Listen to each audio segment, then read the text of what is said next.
Olá, meu nome é Yuri Mendes, sou autor do livro Os Mistérios de Órion. Vamos esclarecer os mistérios que envolvem a volta de Jesus e a constelação de Órion.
A temática está baseada em duas visões de Ellen White. A primeira em 1846, onde ela relata que viu um espaço aberto glorioso de luz no céu. A segunda visão é em 1848, onde ela relata também que viu nuvens negras densas chocando-se no céu. E num certo momento, as nuvens recuaram e ela pôde ver um espaço aberto em Órion. Será que Jesus vai voltar através de Órion? O que é essa abertura no céu? O que é Órion? Será através da astronomia que poderemos esclarecer qual a relação desta visão com a volta de Jesus. A astronomia é uma ciência, e a ciência é conhecimento, e todo conhecimento vem de Deus. E pela palavra de Deus, todo o universo foi criado, todas as coisas, assim como as coisas visíveis, são feitas daquilo que não vemos. Hebreus 11, verso 3. O que não enxergamos? Será que podemos enxergar o ar? Será que enxergamos os átomos? Será que enxergamos as moléculas? Pois bem, todas as coisas são feitas de átomos e partículas. E essas partículas se unindo formam átomos, e os átomos moléculas, e as moléculas a matéria. Isto é a marca registrada de Deus. Todas as coisas são constituídas de átomos e partículas. Tanto a estrela, como o Sol, a galáxia, o nosso planeta, você, eu, todas as coisas que estão em volta de você são formadas de partículas e átomos que formam a matéria. Então, todas as coisas são feitas daquilo que não enxergamos, os átomos. O que é Órion? Órion é uma constelação, um agrupamento de estrelas, sendo que as principais estrelas são Betelgeuse, Bellatrix, Rigel, Sylph, e as bem conhecidas Três Maria, que representa o cinturão do Órion. Além dessas estrelas, existem outras que envolvem a constelação, entre elas nebulosas escuras de emissão e de reflexão. Mas a principal nebulosa é a nebulosa M42, que está abaixo das Três Marias.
Essa nebulosa é constituída de gases ionizados por partículas e ventos solares produzidos pelas estrelas que estão no seu centro. Ela está a 1.500 anos-luz distante do nosso sistema solar. O que seria isso? Anos-luz é uma unidade de medida na astronomia. A luz percorre nada mais do que 300 mil quilômetros por segundo, sendo que em um ano ela percorre 10 trilhões de quilômetros.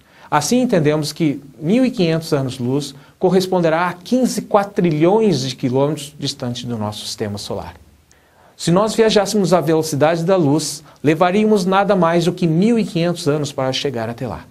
Mas não conseguimos viajar na velocidade da luz. A maior velocidade que o homem alcançou foi de 64 mil quilômetros por hora com as sondas Voyager e a New Horizons. Viajando à velocidade de 64 mil quilômetros por hora, nós levaremos nada mais do que 26 milhões de anos para chegar até a nebulosa de Órion.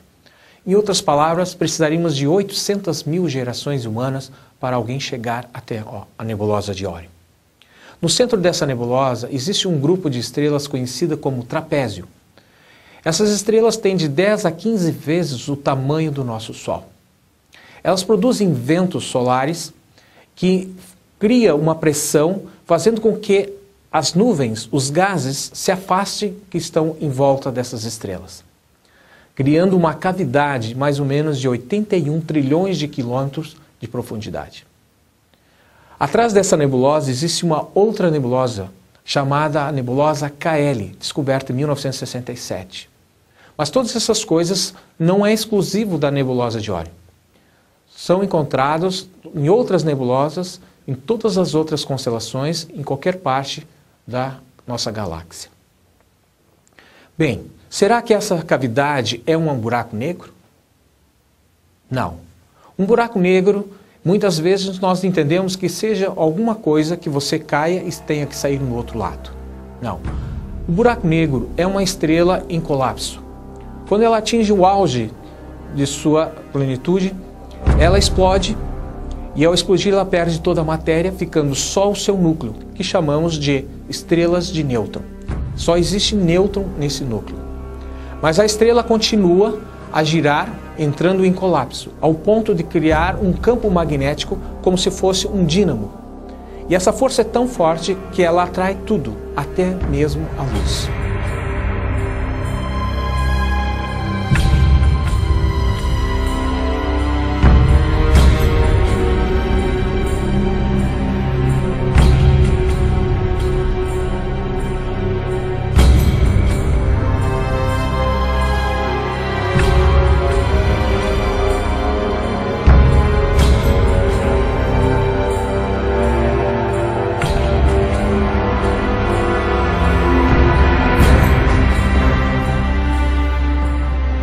Então, se houvesse um buraco negro em direção de Órion ou na nebulosa de Órion, tudo seria atraído para o centro desse núcleo, que é a estrela de nêutron.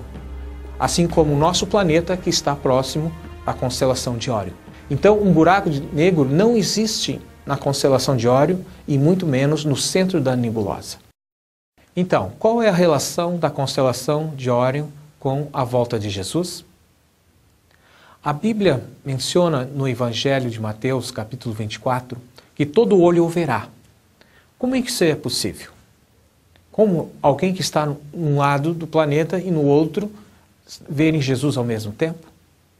Nesse mesmo capítulo, Mateus menciona que a volta de Jesus será como um raio que vem do Oriente ao Ocidente. Um raio cai vertical ou horizontal? Um raio cai vertical. Então, o que Mateus estava querendo nos dizer? Um raio do Oriente para o Ocidente faz nos lembrar o Sol. O Sol nasce no Oriente e se põe no Ocidente. Será que é o Sol que está girando em torno da Terra ou a Terra que está girando em torno do seu eixo? Esse movimento que vemos no céu é aparente. Na realidade, não é o Sol que está se movimentando, é a Terra em seu eixo através da sua rotação, como se fosse do Oriente para o Ocidente. O verso está nos indicando que haverá uma alteração na velocidade da rotação da Terra no momento da volta de Jesus. Será que isso é possível? Vamos ver cientificamente na Bíblia e no Espírito de Profecia se isso realmente acontecerá. Na Bíblia, existem duas passagens que nos indicam que isso já aconteceu, que a rotação da Terra já foi alterada 2 vezes. O primeiro relato está em Josué, capítulo 10, verso 13, e em 2 Reis, capítulo 20, verso 9 ao 11. Então, não foi o Sol que parou e nem retrocedeu. Foi o eixo, a rotação da Terra que provocou esse movimento. E esse movimento foi provocado por Deus. Podemos entender que Deus tem poder para mexer na rotação, para acelerar. No Espírito de Profecia encontramos evidências que isso também é possível. No Grande Conflito, no capítulo Livramento dos Justos, Ellen White nos relata de um sol à meia-noite. Ela fala novamente sobre nuvens densas negras chocando-se e o espaço aberto para a volta de Jesus. Nesse momento, ela nos diz que vê os constelados e, ao mesmo tempo, vê o sol rompendo em tempo. Vejam bem, as estrelas nós enxergamos à noite e o sol ao dia. Como ela poderia ver o sol e as estrelas ao mesmo tempo? Assim podemos entender que na volta de Jesus, através da Bíblia e do Espírito de Profecia, vai haver um aumento da velocidade, fazendo com que qualquer pessoa que esteja em qualquer parte do globo, tanto no Brasil como no Japão, verá Jesus em pouco tempo. A velocidade da Terra, da rotação, é de 1.600 km por hora. Nos dá um período de 24 horas.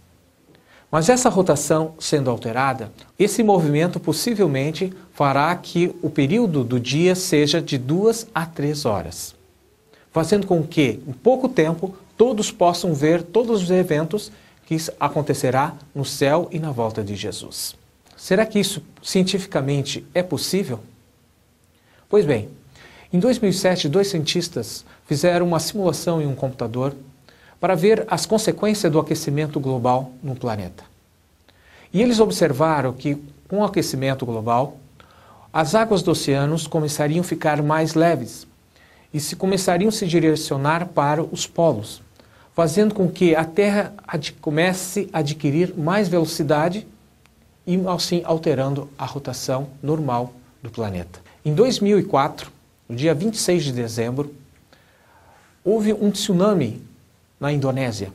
Esse maremoto provocou, além do deslocamento das ilhas e do eixo da Terra, ela também provocou uma alteração, aumentou a rotação da velocidade da Terra.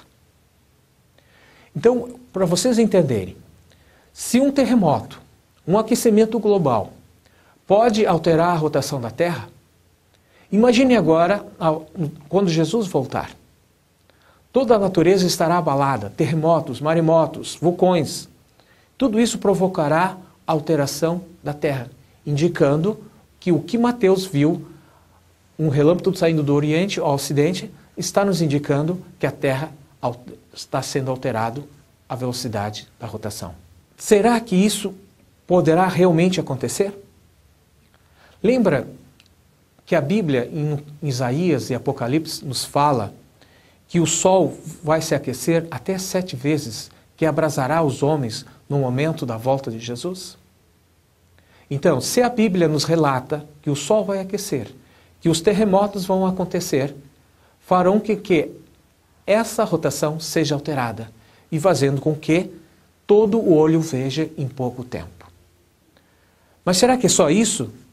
Qual é a relação de Órion com todo o olho verá? Muito bem. Como nós sabemos, as constelações são divididas em grupos. Esses grupos são chamados de constelações boreais, constelações austrais, zodiacais e equatoriais. O que é uma constelação boreal? São aquelas constelações que são vistas somente no hemisfério norte, aqueles que estão nos Estados Unidos e na Europa.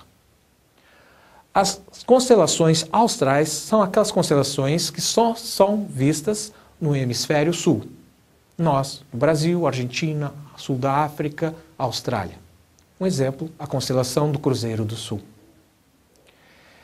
As constelações zodiacais são as constelações que representam a translação da Terra em torno do Sol, que são bem conhecidas, Escorpião, Áries, Touro, que formam o zodíaco. As constelações equatoriais são aquelas que podem ser vistas em todo o globo. Qualquer parte do planeta são vistas, porque elas estão exatamente na linha do equador celeste. Assim como nós temos a linha do equador terrestre, a astronomia também instituiu uma linha imaginária, que é a linha do equador celeste. Essa linha cruza exatamente o meio da constelação de Órion, exatamente entre as Três Marias, fazendo com que a constelação de Órion seja vista em qualquer parte do globo.